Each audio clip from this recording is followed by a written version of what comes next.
మన్నెగూడ భూ కబ్జా కేసులో కేసీఆర్ అన్నకుమారుడు కల్వకుంట్ల కన్నారావుని ఆదిపట్ల పోలీసులు అరెస్ట్ చేశారు. సర్వే నంబర్ 32 RUUలో ఓఆర్ఎస్ ప్రాజెక్ట్ సంస్థకు చెందిన 2 ఎకరాల భూమిని కన్నారావు కబ్జా చేసేందుకు ప్రయత్నించాడని సంస్థ డైరెక్టర్ బండోజు శ్రీనివాస్ ఫిర్యాదు చేశారు.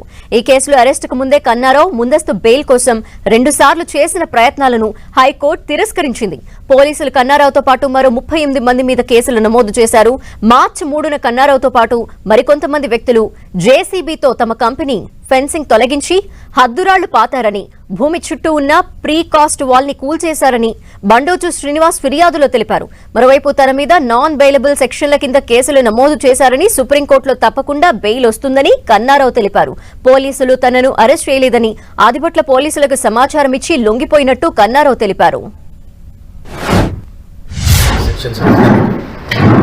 అత్యున్నత న్యాయస్థానాన్ని ఆశ్రయించడం జరిగింది.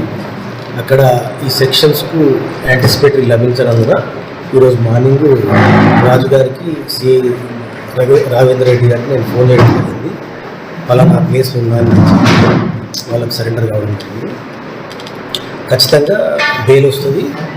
ఈ కేసు కూడా సుప్రీంకోర్టులో అతి త్వరలోనే కొట్టుకుపోతుంది.